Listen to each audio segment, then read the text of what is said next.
فلک یسبحون، ہر شے اپنے مدار کے اندر اپنی سطح کے اوپر تیرتی۔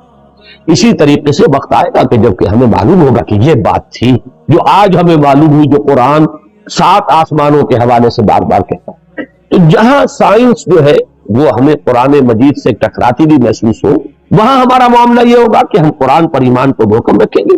ہم سمجھیں گے یہ آیت متشابہات میں سے ہے، اس کا مفہوم ابھی ہم نہیں سمجھ سکتے، لیکن ہمارا ایمان آمنا بہ کل من عند ربنا، یہ پورا قرآن متشابہات ہو یا محکمات ہو ہمارے رب کی طرف سے ہے، ہم سب پر ایمان رکھتے ہیں۔ اور لیکن جہاں جہاں وہ تطبیق ہوتی چلی جا رہی ہے، انسانی علم نے جو بھی آگے ایڈوانس کیا ہے، آگے بڑھا ہے علم، اور واقعہ یہ ہے کہ آدمی کو چکر آتا ہے، کروڑوں میل کا سفر کر کے آپ کا ایک راکٹ جا رہا ہے اور سیکنڈوں کا فرق بھی نہیں پڑتا، کتنی راتیں گزر گئی، کتنے سال گزر گئے، 11 سال کے اندر وہ پہنچا تھا وہاں، جو وہ آخری ہمارا اس جو کنبہ ہے سورج کا، اس کا جو سب سے آؤٹ موسٹ جو ہے اس تک پہنچا ہے 11 برس میں، سن 77 کا چلا ہوا، سن 88 میں پہنچا ہے، لیکن پورا حساب کتاب صحیح جو یہاں پر بیٹھ کر کیلکولیٹ کیا گیا تھا اسی کے مطابق وہ وہاں پہنچا۔ تو یہ انسان کی ترقی جو ہے، یہ یوں سمجھیے کہ اسٹیگرنگ انسان کا چکر آتا ہے کہ کہاں تک انسان پہنچ گیا۔ اب اس علم کو آپ نظر انداز کیے رکھیں، اس سے کوئی گفتگو ہی نہ ہو، وہ بس اور آپ چلتے رہے وہی پرانے مفسرین نے جو کچھ کہے، وہ پرانے مفسرین وہ خائن نہیں تھے، بددیانت نہیں تھے، لیکن کیا کرتے، ان کے پاس معلومات کا ذخیرہ ہی نہیں، ابھی وہ معلومات کا اتنا لمبا چوڑا ذخیرہ ان کے پاس موجود ہی نہیں، جو کچھ تھا اسی کے اوپر کام کر رہے۔ تو سائنٹیفک معاملات میں یہ سمجھ لیجئے، میری اب تک کی سوچ کا جو حاصل ہے وہ میں نے آج آپ کو بتایا ہے۔ اول تو میں شدید اختلاف کر رہا ہوں تنزلات کا جو فلسفہ ہے اہل تصوف کے ہاں،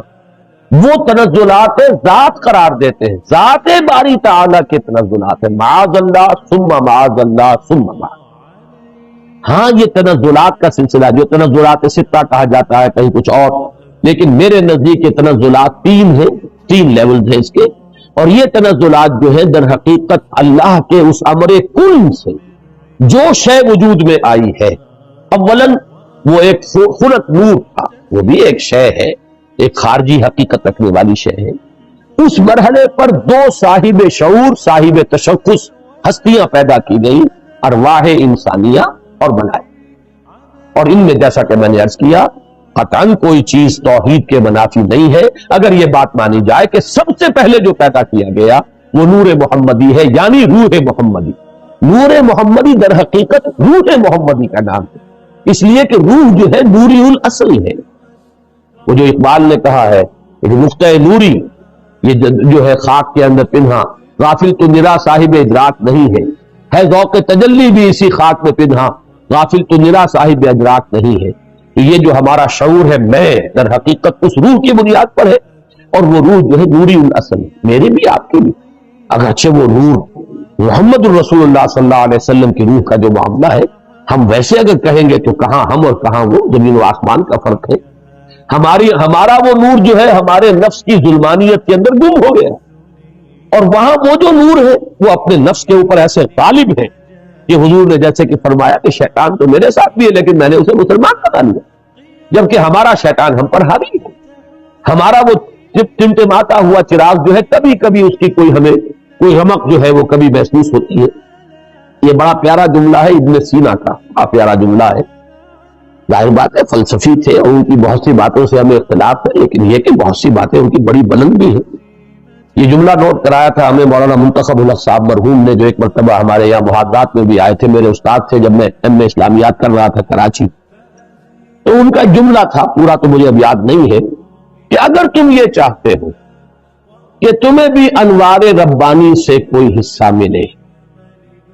فجاہد فی خلواتک، تو اپنی خلوتوں میں تنہائیوں میں مجاہدہ کرو، مراقبہ کرو، ارتکاز توجہ کرو، فلعل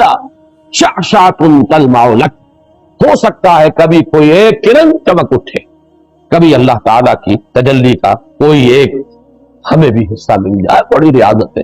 اور وہاں محمد الرسول اللہ صلی اللہ علیہ وسلم کی روح جو ہے وہ ہر وقت متجلی ہے انوار الہیہ کے ساتھ، یہ دوسری بات ہے، لیکن اپنی اصل کے اعتبار سے تمام انسان کی ارواح جو ہے نوری نسل ہے، اسی نور سے پیدا ہوئی ہے، لیکن سب سے پہلے نور محمدی یا روح محمدی صلی اللہ علیہ وسلم کو پیدا کیا، ساتھ ہی ملائکہ ہے۔ پھر یہ تنزل کا دوسرا مرحلہ آ رہا ہے، اب سنت نور میں بڑے بڑے ایکسپلوژن کے ذریعے سے، اور غالباً بگ بینگ جو ہے وہ جو بھی کچھ دیکھا ہے، میں نے کئی مرتبہ بات کہی ہے کہ یہ جدید فلسفی ہو یا جدید سائنسدان ہو، ان کی جہاں تک ایکویٹی آف آبزرویشن کا تعلق ہے، بڑی ایکیوٹ آبزرویشن ہے، انہوں نے غور بہت کیا ہے، سوچا ہے، تو بہت چیزیں انہوں نے دیکھی، اگرچہ ان کی تعبیر، توجیہ اور ان میں کیا ربط و تعلق ہے، اس میں ٹھوکریں کھا گئے۔ فرائیڈ کی عظمت کا میں قائل ہوں کہ اس نے انسانی شخصیت کے 3 لیول معین کر لیا، آبزرو کیا ہے کہ انسان کے اندر 3 لیولز ہیں، ایک سب سے نیچے ہے اڈ اور لیبیڈو، اس کے حیوانی تقاضے، اس سے اوپر ہے اس کے سیلف خودی، اس سے اوپر ایگو اسے کہتا ہے، اور اس کے اوپر ہے سپر ایگو۔ 3 لیول، میں سمجھتا ہوں یہی 3 لیول ہے جو ہمیں ہمارا دین بتاتا ہے، نفس، قلب اور روح۔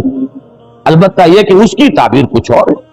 وہ سپر ایگو کو سمجھتا ہے کہ وہ معاشرے کے زیر اثر کچھ نارمز ہوتے ہیں، کچھ اثرات ہوتے ہیں جو انسان کو ہانٹ کرتے رہتے ہیں، یہ نہ کرو، یہ نہ کرو، یہ کرو، یہ چیز جو ہے اس کے اوپر سپر ایگو جو ہے اس کی ایگو کے اوپر مسلط رہتی ہے، اسے پریشان کیے رہتی ہے۔ ہمارے نزدیک وہ روح ہے در حقیقت، جس کے اندر ایک جو ارج ہے وہ اللہ کی طرف توجہ کی ارج ہے، اللہ کا قرب حاصل کرنے کی ارج ہے، وہ انسان کو اوپر اٹھانا چاہتی ہے۔ یہ نفس امارہ جو ہے حیوانی وجود، یہ انسان کو نیچے کھینچ رہا ہے، پستی کی طرف لے جانا چاہتا ہے، پست خواہشات اور زمینی تمناؤں اور آرزوؤں کے اندر گرفتار رکھتا ہے۔ درمیان میں وہ قلب ہے، اگر اس قلب کے اوپر یہ اڈ یا لیبیڈو جو ہے یہ غالب آ جائے تو انسان نرا حیوان بن کر رہ گیا، اس کا انسان مر گیا۔ اگر روح غالب ہو گئی تو کیا کہنے ہیں، پھر یہ ہے وہ شے جو مطلوب ہے، روح غالب رہے تو گویا کہ اب روح مرکب ہے اور یہ نفس جو ہے یہ گھوڑے کے مانند ہے جس پر سواری کر رہا۔ یہ میں نے عظمت صوم میں بھی یہ سارے مضامین بیان کیے ہیں، حقیقت انسان میں بھی۔ بہرحال یہ ہے جنات کے بارے میں جو میرا تصور ہے، اور چونکہ ان میں روح نہیں ہے،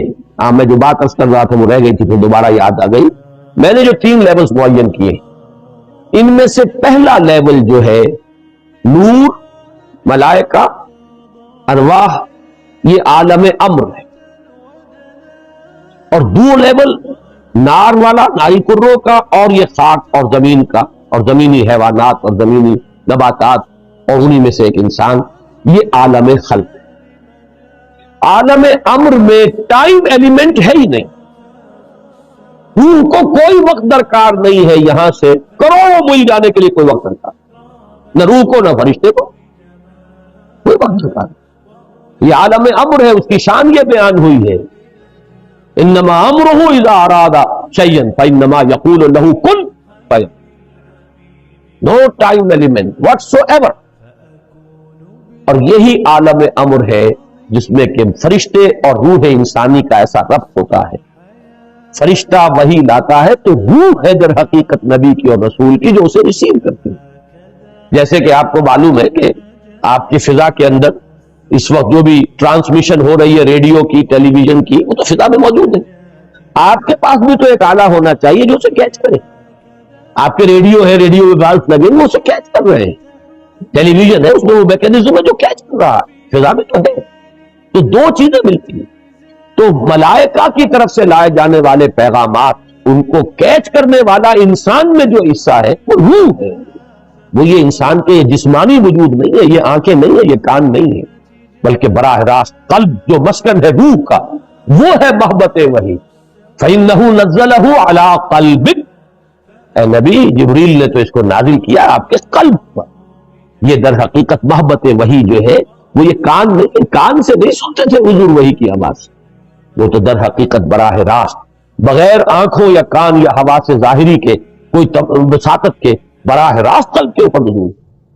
اور یہی وہ شے ہے جو جنات میں نہیں ہے، لہذا جنات میں کوئی وحی نہیں، جنات میں کوئی نبوت و رسالت نہیں، جنات بھی انسانوں میں جو انبیاء اور رسول آتے رہے انہی کے تابع ہے۔ اس معاملے میں جیسا کہ میں نے عرض کیا الحمدللہ کہ ہمارا جو ہے سلف سے متفقہ عقیدہ ہے، لیکن یہ کہ اس دور میں مولانا اصلاحی صاحب نے اس باب میں بھی جیسے فقہ کے معاملے میں رجم کے سلسلے میں بہت بڑی ٹھوکر کھائی ہے، اسی طریقے سے اس معاملے میں بھی بہت بڑی ٹھوکر کھائی ہے۔ اللہ تعالیٰ انہیں اپنی رائے پر نظر ثانی کرنے کی اور اس سے رجوع کرنے کی توفیق عطا فرمائے۔ اب یہ ہے وہ فلسفہ جنات کا۔ اس میں ایک بات کہ جو ان دونوں مقامات کے سمجھنے کے لیے، اور اس سے پہلے بھی قرآن مجید میں بار بار یہ مضمون آیا ہے، اس کے حوالے سے اور جان لیجئے، وحی یا احکام و اوامر خداوندی کا نزول فرشتوں کے ذریعے ہوتا ہے۔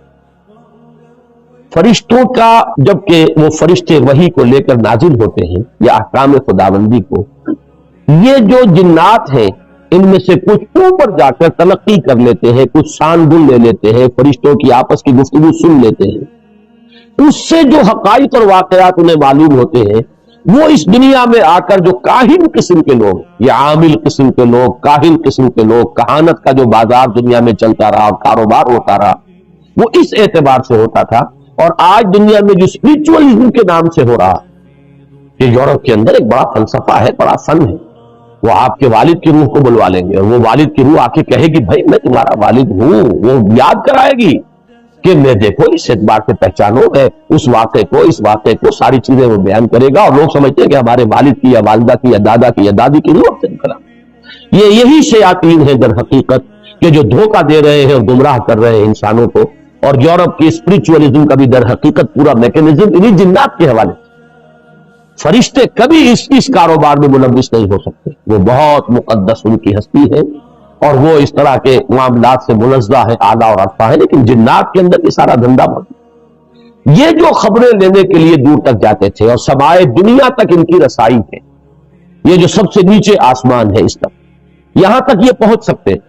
اب اس کی حقیقت ابھی ہم پر منتشر نہیں، میں بھی نہیں جانتا کہ اس سے مراد کیا ہے سمائے دنیا۔ آیا ہم نظام شمسی جہاں ختم ہوتا ہے اسے سمائے دنیا کہیں؟ ہو سکتا ہے ایک توجیہ ہے کہ ایک دنیا کا یہ جو سولر سسٹم ہے، اس کا ایک حد آ جائے کہ سولر سسٹم کی شاید وہ سمائے دنیا ہو۔ پھر یہ بے شمار سولر سسٹم جس ایک وہ جو سٹار میں نے کہا ایک ستارے کے گرد جو چکر لگا رہے، ہو سکتا ہے کہ اس کی جو وسعت ہے وہ دوسرا سما ہو، گیلیکسی جو ہے وہ تیسرا سما ہو، اس سے اوپر جو ہے کوئی اور وسعت، واللہ اعلم، اس کی کوئی توجیہ میں اس وقت نہیں کر سکتا، صرف ایک امکان پیش نظر ہے کہ شاید یہ سولر سسٹم کی جو حدیں ہیں وہ ممکن ہے کہ وہ سمائے دنیا ہو اور وہاں تک ان جنات کی رسائی ہو جائے، اور وہاں سے یہ خبریں لاتے ہیں، اس میں جھوٹی سچی اپنی طرف سے ملاتے ہیں، کچھ نہ کچھ پیش گوئیاں جو ہے وہ صحیح ہو جاتی ہے، کاہن نے کہا یہ ہوگا وہ ہو جاتا ہے، اس سے ان کا دھندا چلتا ہے، کاروبار چلتا ہے، اسی سے وہ لوگوں کو گمراہ کرتے ہیں۔ لیکن یہ بات اہم ہے قرآن کو سمجھنے کے لیے، اس کا بہت اہم تھیم ہے۔ جب بھی کبھی اللہ کسی نبی یا رسول کو مبعوث فرماتا تھا، کہہ رہا ہوں ہے نہیں، اس لیے کہ سلسلہ بند ہو چکا، میں ہمیشہ محتاط ہوتا ہوں کہ اس میں ہے کا لفظ استعمال نہ کیا جائے، اس لیے کہ وہ دروازہ بند ہو چکا۔ جب بھی اللہ کسی نبی یا رسول کو مبعوث فرماتا تھا اور فرشتے وہی لے کر نازل ہوتے تھے، اس زمانے میں آسمانوں پر زبردست پہرے بٹھا دیے جاتے تھے سمائے دنیا، کہ کوئی جنات اس کی سان گن نہ لے جائیں۔ اب آپ اس کا اندازہ کیجئے، اگر کہیں وہ لے اڑے وہاں سے اور آ کر اپنے کسی کاہن کو بتا دیں کہ اب محمد پر یہ وحی آنے والی صلی اللہ علیہ وسلم، تو نتیجہ کیا نکلے گا؟ وہ پہلے سے بتائے گا کہ دیکھنا کل یہ بیان کریں گے محمد کی یہ وحی مجھ پر نازل ہوئی ہے، تو سارا کا سارا معاملہ چوپ ہو جائے، پھر یہ کہ حضور صلی اللہ علیہ وسلم یا اس نبی یا رسول کی جو حیثیت ہے وہ ختم ہو جاتی ہے۔ لہذا نزول وحی کے دور میں بہت سخت پہرے بٹھائے جاتے تھے کہ یہ جنات جو ہے کہیں سے سان گن نہ لے لے، بلکہ یہ کہ شہاب ثاقب مارے جاتے تھے ان پر اگر یہ قریب آتے تھے۔ یہ ہے جو قرآن مجید میں بہت جگہوں پر یہ فینومینن جو ہے اس کا ذکر ہے، اور اس سورہ مبارکہ میں بھی اس کا ذکر جو ہے بڑی تفصیل کے ساتھ آئے۔ اس وقت جو ہے پہرے بٹھا دیے جاتے تھے، اور یہاں تک اس سورہ مبارکہ کے آخر میں تو آیا ہے کہ اللہ تعالیٰ جب بھی کسی رسول کو بھیجتا ہے تو اللہ تعالیٰ اس کے لیے پہرے بھیجتا ہے۔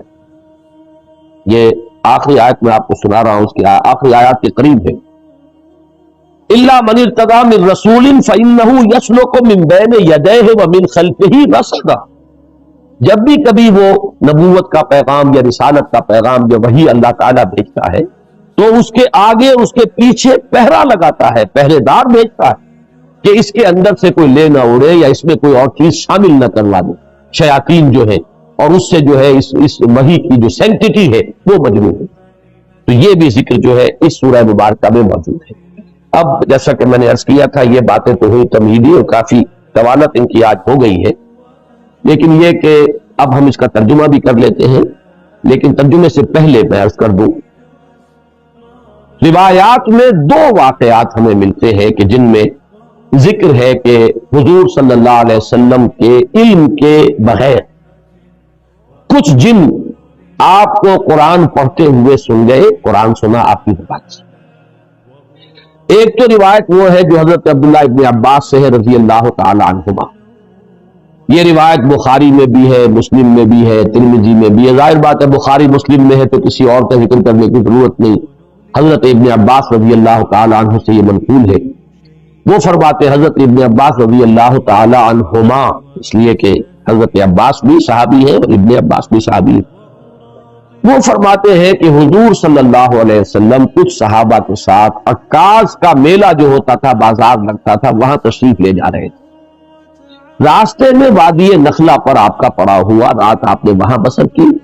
فجر کی نماز آپ پڑھا رہے تھے اپنے ساتھیوں کو اور اس میں آپ نے قرآن مجید کی تلاوت کی، تو وہاں سے جنوں کا گزر ہوا، انہوں نے پورے اطمینان کے ساتھ وہاں قرآن سنا۔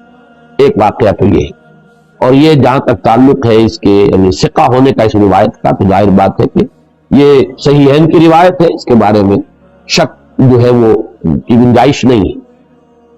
دوسری روایت جس کو کہ زیادہ تفسیری روایات میں اور سیرت کی کتابوں میں زیادہ نقل کیا گیا ہے، وہ یہ ہے کہ حضور جب سن 10 نبوی میں طائف سے واپس آ رہے ہیں، جب مکے میں فیصلہ ہو گیا تھا ابو طالب کے انتقال کے بعد کہ اب محمد کو قتل کر دیا جائے صلی اللہ علیہ وسلم، تو حضور طائف گئے تھے اور طائف میں آپ نے وہاں کے 3 سرداروں سے ملاقاتیں کی۔ بہرحال وہاں سے تو جواب جو ہے کوئی ان کو آپ کو پازیٹیو یا مثبت جواب نہیں ملا، واپس آ رہے تھے اور سخت ترین دن آپ پر وہ گزرا وہ معلوم ہے، آپ شدید ترین مشقت اور مصیبت آپ جھیل کر واپس آ رہے تھے۔ تو واپسی پر اسی وادی نخلا میں قیام ہوا۔ یہ وادی نخلا طائف اور مکے کے تقریباً درمیان میں ایک وادی ہے۔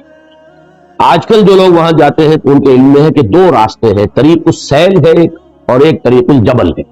ایک پہاڑی راستہ بنا ہے، اب جو نئی سڑک بنی ہے اس میں بڑے ایچ پیچ ہے، بہت سے اس کے اندر موڑ ہے، جیسے پہاڑ کا ہوتا ہے اچانک وہ چڑھائی چڑھتی ہے، تو وہ تو پہاڑی سڑک ہے، جیسے مری آپ جا رہے ہیں اچھی سڑک ہے۔ اور حضور اسی راستے سے گئے تھے طائف جاتے ہیں، اس لیے کہ وہ دشوار گزار راستہ تھا اور آپ کیونکہ خفیہ جا رہے تھے،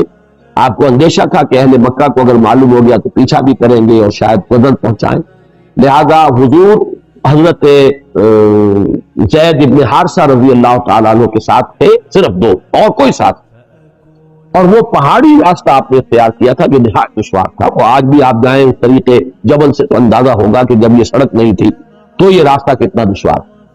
دوسرا راستہ طریق السیل کہلاتا ہے۔ وہ طریق السیل جو ہے وہ بہت ہی سمجھیے کہ گریجولی وہ اس کی چڑھائی ہے یا اترائی ہے، مکے سے طائف کی طرف جائیں گے تو چڑھائی ہے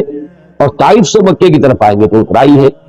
اور یہ وہ راستہ ہے جہاں پتہ ہی نہیں چلتا کہ آپ نے کوئی چڑھائی چڑھی ہے، اس قدر وہ گریجول اس کی جو ہے وہ چڑھائی یا اترائی ہے کہ پتہ ہی نہیں چلتا۔ اس راستے میں وہ نخلا کا مقام آتا ہے، وہ وادی نخلا جس میں حضور کا قیام ہوا ہے۔ یہ دونوں حدیثیں اس پر متفق ہیں کہ جو طائف سے واپسی پر بھی اگر یہ واقعہ ہوا ہے کہ فجر کی نماز میں آپ نے قرآن پڑھا اور جنوں نے سنا تو بھی وہ نخلا کا مقام ہے، اور اگر وہ آپ اس سے پہلے کہیں خود تبلیغ کے لیے جا رہے تھے صحابہ کے ساتھ اور اس میں عکاظ کے میلے میں، اس لیے کہ اس کا تو ہمیں روایات سے ثبوت ملتا ہے کہ چونکہ ایک بڑا میلہ لگتا تھا وہاں پر، بازار جیسے ہاٹ ہوتے ہیں ایسٹ پاکستان میں اور مختلف پنجاب میں دیہات میں بھی بازار لگتے ہیں اور پٹھانوں کے علاقے میں بھی اس طرح کا وہاں ایک میلہ لگتا تھا، بازار بھی میلہ بھی، اس میں کچھ وہ بھی ہوتے تھے، شعر و شاعری کے مقابلے بھی ہوتے تھے، اس میں فنون کے مقابلے بھی، اس میں کشتیاں بھی، اس میں خرید و فروخت بھی، اس میں دلچسپی کا سامان بھی۔ تو حضور وہاں تبلیغ کے لیے گئے ہیں، اس موقع پر بھی جا رہے تھے، تب بھی یہ واقعہ جو ہے یہ وادی نخلا میں ہوا ہے۔ اس میں اب 2 روایات ملتی ہیں، سوالات اب یہ پیدا ہوتے ہیں کہ آیا یہ جو سورہ جن میں واقعہ بیان ہوا، سورہ احقاف میں بیان ہوا، آیا یہ 2 واقعے ہیں یا ایک ہے؟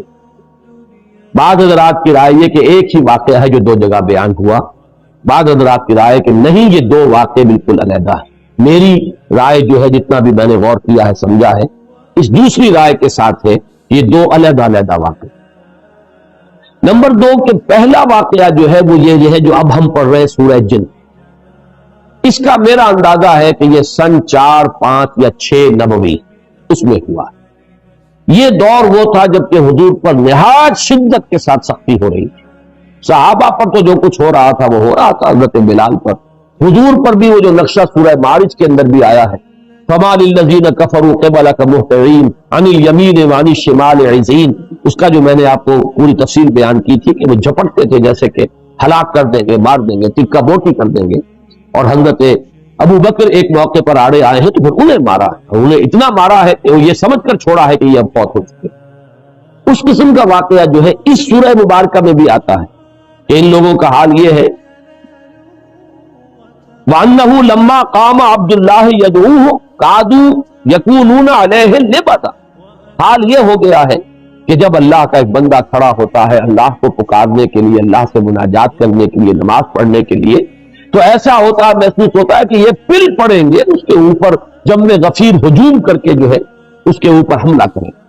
تو یہ سورہ معارج کی آیات اور سورہ جن کی یہ آیت جو ہے یہ ایک دوسرے سے بہت مشابہ، اور یہ صورتحال میں تفصیل سے سورہ معارج میں عرض کر چکا ہوں کہ یہ ہے سن 4 سے سن 6، 7 نبوی، ابھی ہجرت نہیں ہوئی ہے، یہ آغاز وحی سے جو سن شمار ہوتے ہیں، یہ اس دور کا واقعہ۔ جبکہ وہ واقعہ جو ہے دوسرا، اس کا ذکر سورہ احقاف، وہ سن 10 نبوی کا واقعہ ہے، وہ تو اس کے بارے میں شک ہو ہی نہیں سکتا کہ وہ سفر طائف جو ہے وہ سن 10 نبوی میں۔ دوسرا آپ یہ دیکھیں گے کہ اس واقعے میں جو جن تھے وہ جن یا تو مشرک تھے یا عیسائی تھے۔ اس واقعے میں جو جن تھے وہ حضرت موسیٰ اور تورات کے ماننے والے، یہ دونوں جو ہے ترجمہ کریں گے تو یہ چیزیں واضح ہو جائیں گی۔ اب آئیے ترجمہ کیجئے تیزی کے ساتھ۔ قُلْ أُوحِیَ إِلَیَّ، اے نبی کہہ دیجئے کہ میری جانب وحی کی گئی ہے، أَنَّهُ اسْتَمَعَ نَفَرٌ مِّنَ الْجِنِّ، کہ سنا توجہ کے ساتھ جنوں کی ایک جماعت نے، فَقَالُوا، تو انہوں نے کہا۔ اب یہ صرف تذکرہ اتنا کیا واقعے کا، اب ساری گفتگو ان کی نقل ہو گئی۔ انہوں نے قرآن سنا، اب جا کر اپنے جن اپنے قوم کے لوگوں سے جو کہا، اب وہ تقریر ساری ان کی۔ یہ بھی ہو سکتا ہے کہ یہ ایک ہی مسلسل تقریر ہو، یہ بھی ہو سکتا ہے کہ مختلف مواقع پر انہوں نے جو باتیں کہی ہو، ان میں سے جو چیدہ نمائندہ جملے ہیں ان کو یہاں پر جمع کر دیا گیا۔ بلکہ یہ دوسری بات مجھے اسلوب سے زیادہ مقاربت رکھنے والی اور اس سے زیادہ قریب معلوم ہوتی ہے۔ فَقَالُوا إِنَّا سَمِعْنَا قُرْآنًا عَجَبًا، تو انہوں نے کہا کہ ہم نے سنا ایک قرآن بہت عجیب، اور عجیب سے مراد ہے بہت دل کو لبھانے والا، بہت عمدہ، بہت پسندیدہ۔ یہدی الی الرشد، وہ رہنمائی کرتا ہے اس شے کی طرف کہ جو کامیابی اور فوز اور فلاح کی طرف لے جانے والی۔ فآمنا بہ، تو ہم تو اس پر ایمان لے آئے، ہم نے اس کی تصدیق کی۔ ولن نشرک بربنا احدا، اور ہم ہرگز اب شریک نہیں کریں گے اپنے رب کے ساتھ کسی بھی شے کو، کسی بھی ہستی کو۔ معلوم ہوا کہ یہ مشرک تھے پہلے، اور مشرک 2 ہی طرح کے تھے، یا مشرک وہ یا مشرکین وہ عیسائی تھے جنہوں نے حضرت مسیح کو خدا کا بیٹا، یہ بھی آگے آ جائے۔ اس کی شرح کر رہے ہیں کہ اب ہم شرک نہیں کریں گے، ہم تائب ہو گئے ہیں۔ وَأَنَّهُ تَعَالَى جَدُّ رَبِّنَا، اور ہمیں تو یہ بات معلوم ہوئی، ہم پر یہ حقیقت منکشف ہو گئی کہ ہمارے رب کی شان تو بہت بلند ہے، بہت اعلیٰ ہے، بہت اعلیٰ ہے۔ مَتَّخَذَ صَاحِبَةً وَلَا وَلَدًا، اس نے نہ کسی کو اپنی جورو بنایا، نہ کسی کو بیٹا بنایا۔ وَأَنَّهُ كَانَ يَقُولُ سَفِيهُنَا عَلَى اللَّهِ شَطَطًا، اور ہمارا بے وقوف یا ہمارے بے وقوف جو کچھ اللہ کی طرف منسوب کر رہے تھے وہ تو بڑی غلط بات، بڑی گستاخی کی بات، بڑی ہی گمراہ کن باتیں تھیں جو وہ کہہ رہے تھے۔ وَأَنَّا ظَنَنَّا، اور ہم یہ سمجھتے رہے، اس گمان میں رہے، اس حسن ظن میں مبتلا رہے، لن تقول الانس والجن علی اللہ کذبا، کہ جن اور انسان اللہ کی طرف تو کوئی غلط جھوٹ منسوب نہیں کریں گے، ایسی کون ایسا شامت کا مارا ہوگا جو اللہ تعالیٰ کی طرف غلط بات منسوب کرے۔ لیکن ہمیں معلوم ہوا کہ ہمارے یہ لوگ، ہمارے یہ لیڈر کہہ لیں، جو بھی کہیں، یہ ہمیں بہت غلط پٹیاں پڑھاتے رہے، ہم اس گمان میں رہے، انا ظننا لن تقول الانس والجن علی اللہ کذبا، اللہ کی طرف غلط بات نہیں۔ وَأَنَّهُ كَانَ رِجَالٌ مِّنَ الْإِنسِ يَعُوذُونَ بِرِجَالٍ مِّنَ الْجِنِّ، اور یہ کہ انسانوں کے بہت سے مرد پناہ طلب کیا کرتے تھے جنوں میں سے بہت سے مردوں کی، جنوں میں سے بہت سے افراد کی، تو اس سے ان کی سرکشی میں اور اضافہ ہو گیا۔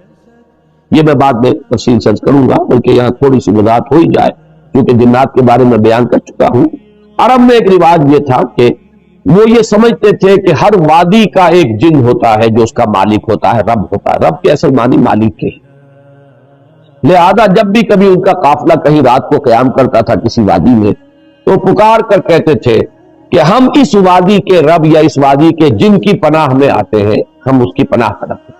یہ ان کا عقیدہ تھا کہ پھر کوئی شیگردن نہیں پہنچاتی، اور اس اعتبار سے کہا جا رہا ہے کہ یہ انسان جو ہے اشرف المخلوقات ہو کر، مسجود ملائک ہو کر، یہ جنوں کی پناہ طلب کیا کرتے تھے، اس سے ان کی سرکشی میں اور گمراہی میں اور اضافہ ہو گیا۔ وَأَنَّهُمْ ظَنُّوا كَمَا ظَنَنتُمْ، اور انہوں نے بھی یہی گمان کیا تھا جیسے کہ تم نے گمان کیا، أَن لَن يَبْعَثَ اللَّهُ أَحَدًا، کہ اللہ کسی کو نہیں اٹھائے گا۔ اس کے دو معنی ہیں، بعد میں تفصیل سے کر دوں گا، یعنی بعث بعد الموت، کوئی موت اور کوئی بعث بعد الموت نہیں ہے، موت کے بعد جی اٹھنا نہیں ہے، یا نہیں بھیجے گا، نہیں اٹھائے گا اللہ کسی نبی یا رسول کو۔ أَن لَن يَبْعَثَ اللَّهُ أَحَدًا وَأَنَّا لَمَسْنَا السَّمَاءَ فَوَجَدْنَاهَا مُلِئَتْ حَرَسًا شَدِيدًا وَشُهُبًا، اور ہم نے آسمان کو ٹٹولا تھا۔ یہ وہی جو خبریں لینے کے لیے جایا کرتے تھے، تو ہم نے آسمان کو ٹٹولا تھا، سانگل لینے کی کوشش کی تھی، تو ہم نے پایا تھا اسے کہ اسے بھر دیا گیا۔ مُلِئَت، ملیان کہتے ہیں کوئی شے جو بالکل بھری ہوئی، تو مُلِئَتْ حَرَسًا کہ پہروں سے، پہرے داروں سے بھر دی گئی ہے، شدیداً بڑا شدید پہرا لگا دیا گیا ہے، وَشُهُبًا، اور یہ جو شہاب ثاقب ہے ان کا بڑا سٹاک جمع کر لیا گیا، میزائل کھڑے ہوئے وہاں پہ کہ اب اگر کوئی جائے گا تو پھر اس کا پیچھا جو ہے وہ میزائل کرے گا، وہ شہاب ثاقب۔ وَأَنَّا كُنَّا نَقْعُدُ مِنْهَا مَقَاعِدَ لِلسَّمْعِ، اور ہم تو بیٹھا کرتے تھے وہاں اپنے مورچوں میں سننے کے لیے۔ مقعد کہتے ہیں بیٹھنے کی جگہ، یہ سورہ آل عمران میں یہ لفظ آیا ہے، اِسْتُبَوِّئُ الْمُؤْمِنِينَ مَقَاعِدَ لِلْقِتَالِ، اے نبی وَإِذْ غَدَوْتَ مِنْ أَهْلِكَ، جب آپ اپنے گھر سے نکلے تھے صبح کے وقت، اہل ایمان کو مورچوں میں بٹھا رہے تھے، مورچہ بند کر رہے تھے، تو ان کی بھی کوئی جگہ ایسی تھی جہاں یہ تاک میں بیٹھتے تھے، اور وہ وہاں پر بیٹھ کر پھر وہ ملائکہ کی باتیں سنتے تھے، اور اس سے جو چیزیں ملتی تھی آ کر وہ ان اپنے جو ان کے کلائنٹس تھے یہاں انسانوں میں سے جو کاہن وغیرہ، ان کے وہ کانوں میں پھونکے مارتے تھے، اس سے ان کا دھندا چلتا تھا۔ تو ہم بیٹھا کرتے تھے اس آسمان میں، اپنے مورچوں میں، اپنی جگہوں پر، کمین گاہوں میں، کمین گاہ کا لفظ زیادہ مناسب ہوگا مورچے سے، اپنی کمین گاہوں میں ہم بیٹھا کرتے تھے۔ فَمَن يَسْتَمِعِ الْآنَ يَجِدْ لَهُ شِهَابًا رَصَدًا،